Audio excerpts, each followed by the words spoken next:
All right, guys. Today, it's not clickbait. We're going to be flying the Challenger with A20s, Bose A20s. I've been flying. I'm sorry, it's so hot out here and humid. I actually have my sweat rag here, but I started flying the Challenger with the Rugged Airs. These are like $139, and they work good. They're definitely not noise canceling. They're just basic headphones, but they're now going to become the backseat headset for whoever's with me if they don't have their own headset. And we will be switching to the Bose A20s. It's a bit overkill for an airplane like this, but I'm excited to give it a try. It's so weird. I know a lot of you probably already have them. I've never had headsets like this before. Matter of fact, the most expensive headset I ever had was David Clark's back in like 03, and I think they cost like $550 or something. They got stolen in a yard sale, but yeah. So I've never had these type of. Let me see here. Never had these type of noise canceling headphones before. I've used them, other people's, but I've never had my own. For the record, this is not like some sponsored video or anything, but no, I did not buy these. Oddly enough, I have amazing people around me, and somebody bought this for my birthday, which is this week. So, or actually the beginning of next week. So, it's July 4th right now. So yeah, these were actually purchased for me. That person doesn't want to be, told who. So I'm just going to say, thank you. Thank you. This is, I've had some nice gifts in my life from people. This is like up there, especially for nowadays. Me doing this, making these videos, these A20s could really change how you guys hear me. Matter of fact, I'm gonna assume they probably do. I did a test run, not flying the plane, but just sitting in the plane with the engine running. And I have one concern about it, about the A20s in the Challenger. And we'll talk about that here in a minute. So I'm gonna get it pre-flighted, and yeah, we're gonna go up and test out the A20s. And then after that, I might make another video about trying to find people with fireworks early in the evening. Hopefully they don't shoot them at me. And also, if you watch my videos regularly, I just got back from Georgia. I was supposed to go up to Virginia and see Jason and go to the flying. Unfortunately, I missed it. If you went to that and I missed you, I'm so sorry. We went to visit my dad, who's had some health things going on, and we decided that it was important just to spend some more time with him. So that's what we did. But I'm gonna get the plane pre-flighted, and we're gonna get up there. It's the density altitude, guys. If you're not a pilot, density altitude's a big deal. That's basically the altitude your airplane thinks it's at based off the heat and all this stuff. But it's 3,507 feet as of right now. That's high. It's very high. It's very hot, very humid. So, but I'm by myself and I have 9 gallons of fuel. And I used to weigh 260 something, 270, and do the same flight in the summertime. Now I'm 225 or something. So I think I gained a few pounds on the trip, but. Anyways, super excited for the Bose A20s. Again, not a sponsored video. I'm gonna get in the Challenger and we're gonna give them a try, see what we think. For the record, the Rugged Airs are just fine for an airplane like this. But, and actually one more thing, this has batteries in it and it's actually Bluetooth capable. So, I can sync it to my phone. You really shouldn't take phone calls while you're flying. But I'm really curious to see what the quality is like. So I might make a call if it's safe. Also, we can't fly south of here too far because the Athens airport has like the wings over Athens going on tomorrow because it's 4th of July. And there are jets and stuff flying around over there, and there's a TFR. So we can't go that direction too much. So we'll probably stick close to this airport for now. Yeah, so let's get out there and see what we think of the A20s. I'm gonna get pre-flighted and pull this out and get ready to go. Also, guys, if I didn't tell you already, I'm going to be 40 next week. Kind of a scary number, I know. I don't know how to process that. But having A20s makes it that much easier to process. Also, I am the world's okayest pilot, so.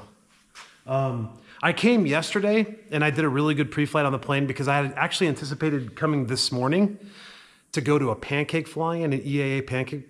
And I actually was so hardcore about going to this thing, I already made a thumbnail. I'll put it right here. This was supposed to be the thumbnail. It's the Texas's oldest airport in Mineola Wisner Field. I was really looking forward to going. And I know a lot of smaller planes went, but when I woke up this morning, I looked at the winds aloft and it was 18 to 20 from the south. And it's only 20 miles away, but in the Challenger, a 20-mile-an-hour headwind, I don't know, it just didn't sound too appealing. and I wouldn't be able to eat pancakes because I'm on carnivore. So I just didn't go. So now I'm here this evening, and we're gonna do this flight, and then hopefully the fireworks flight. So, anyways, here we go.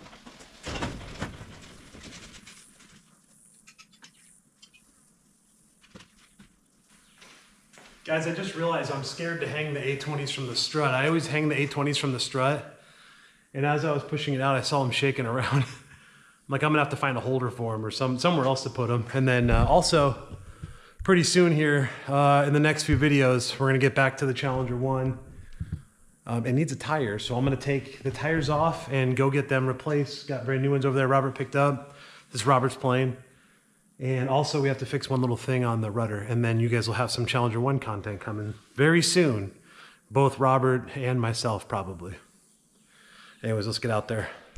I'm actually gonna call, not while we're flying, and I'll probably leave it on there. But I'm gonna call my son.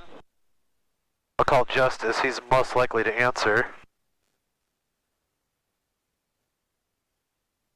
There's someone flying by. You guys can't hear it, but I can, so it's a test for me. Hey. Can you hear the airplane engine or no? Well, I'm not full power or nothing. Hold on 1 second, hold on. Tell me if you can hear me make this call. And Vakamu, Yellow Experimental 625 Bravo is back taxiing 18, Vakamu. Can you hear that? Alright, cool. Alright, bud, go ahead and hang up, love you. But all right, well, I want to do that on the ground. Obviously, we shouldn't do those type of tests while we're flying. But obviously, it's nice to have. You know, I want to be able to fly and make a phone call. I know a lot of you guys have already had A20s, and you're like, "Geez, John, you're lame." But it's new technology to me, you know. Like I said, I grew up, you know, with David Clark's mostly, and then my dad had the Comtronics whenever we flew those type of airplanes. Ooh. Here we go. And Vakamu, Yellow Experimental 625 Bravos. Give me departing 18, and I'll be left traffic, Vakamu. Alright, here we go. We're ready to go.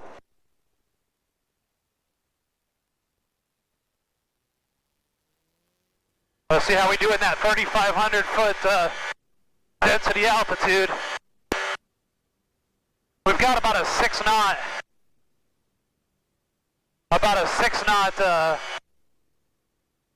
wind from the south. I pulled the throttle back a little bit. I don't need all that right now. A little bumpy.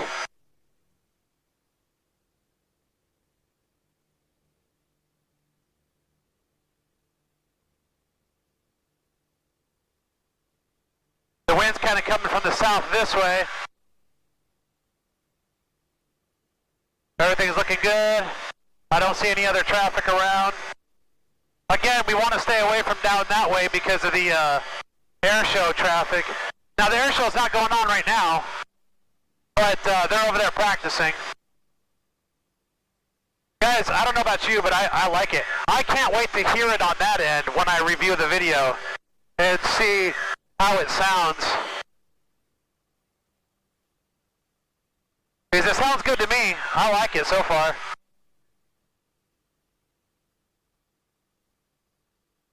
I think it sounds good. Get in the downwind here and actually we'll go fly around. There's a big tower over here. There's some solar panel areas over here. Okay, so my concern for the A20s in an airplane like this, when you turn the noise canceling off, it does just that.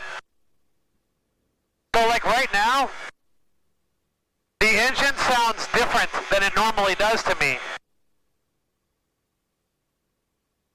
And that's a little scary, just in that you don't know, you know, if something's going awry, then you don't really know, you know, you just kind of, I mean, I can still hear it, but it's definitely quieter.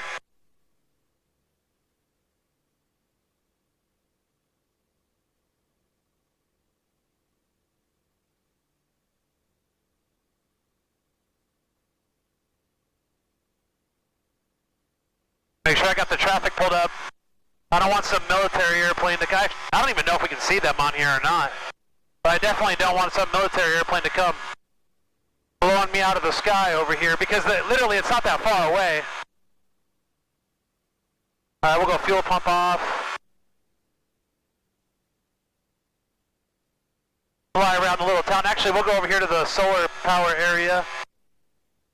There's a big solar field over here.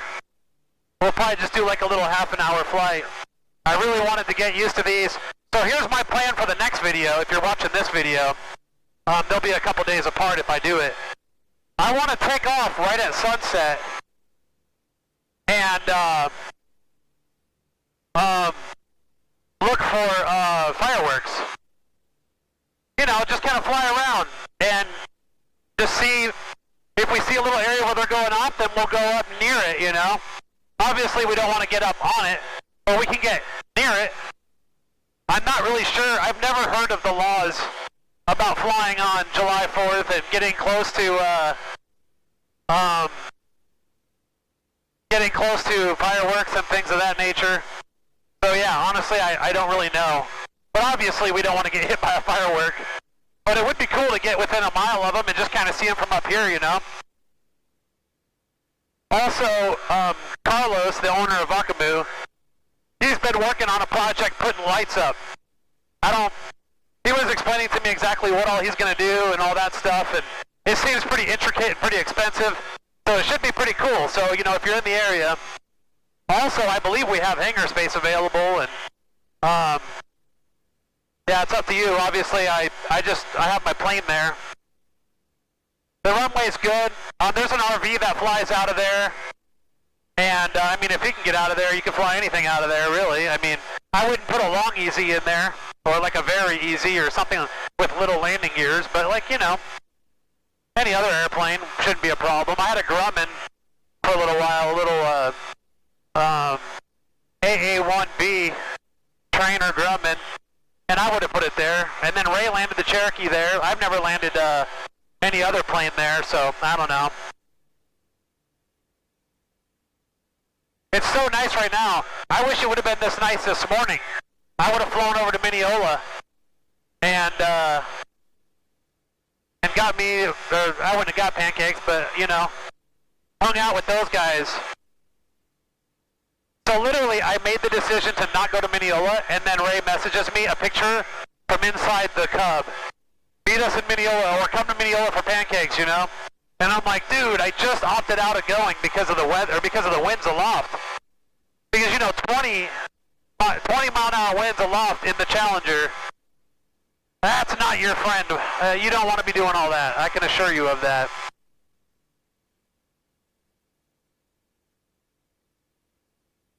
Well, we were going pretty fast there, but now we're going to go into the headwind. So something that took 5 or 6 minutes to get to, now we're going to take 15 minutes to get back.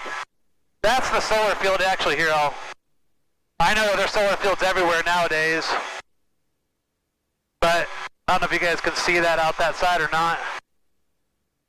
That's the solar field out that direction. And yeah, so it's kind of like a point of reference when I'm flying. It's funny when you're flying further away, you can actually see the sun hitting off of them, and you're like, okay, well, I know where I'm going, you know?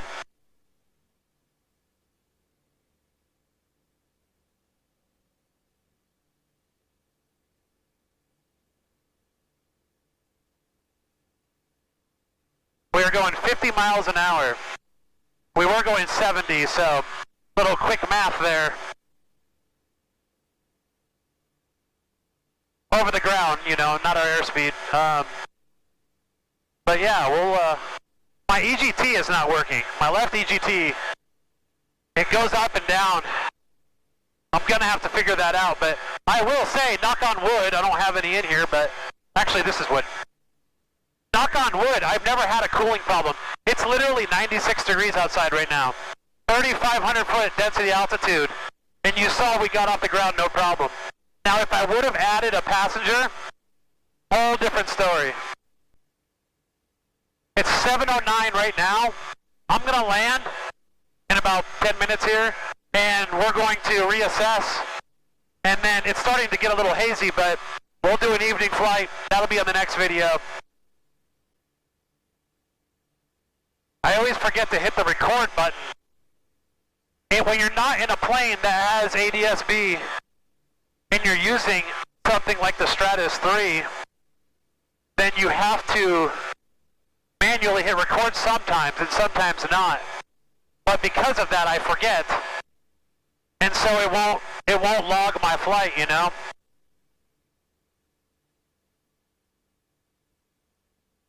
So if you have a transfer, an ADS-B or a Stratus 2 or 3 or whatever, don't forget to hit record. You don't want to lose your flight time, you know?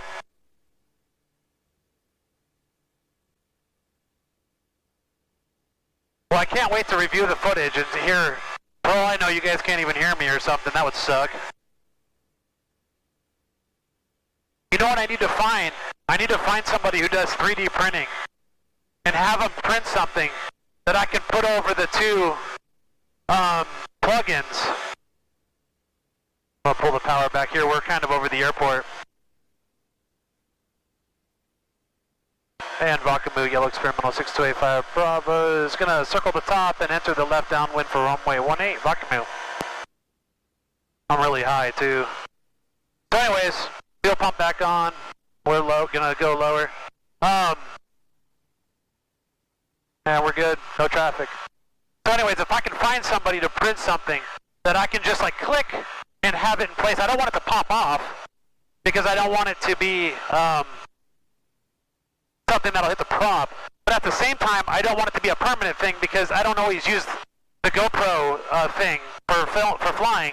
Sometimes I just go flying and I don't film, and I don't want to be in a position to where it's a permanent thing. So if anybody knows what I'm talking about, like if you know of a link or something, put it in the description. And while we're here, if you can, you know, comment, subscribe, share, like, any of that stuff, it all helps out. I am officially monetized on here, but by monetized, guys, I'm talking a couple dollars a month. It's not like I'm making hundreds of dollars doing this. Now that would be awesome because if I could, I would do a lot more. We'd go everywhere. We'd fly this. Listen, if I could get to 10,000 subscribers and get an average of 10,000 views per video, I would be open to flying this cross country and just stopping at different places. And Vakamu, Yellow Experimental 685 Bravo's over the top, crossing over midfield. We'll be entering the left downwind for 18 Vakamu. It'll be a full stop.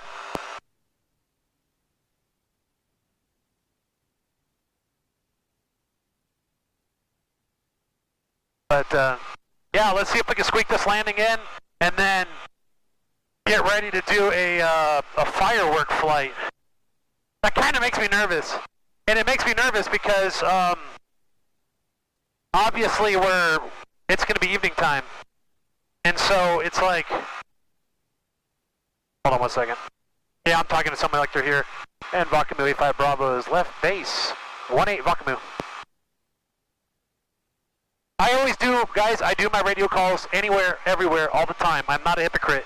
I practice as I preach because I hate when people don't use the radio. I know. Well, John, you don't have to use the radios. I know. But I like the radios because I want to be safe. I want to know that I'm not going to hit somebody. So, if you don't use radios, that's fine. More power to you. But if you do, hey. And Vakamu 85 Bravo is final. Vakamu. It's just how I prefer it. Leave me alone. Don't be a hater. Oh, speaking of being a hater, so yeah, leave comments. And you can be a hater in the comments, because the comments help the algorithm. Alright, let's see what we can do with this 503. This Challenger 2.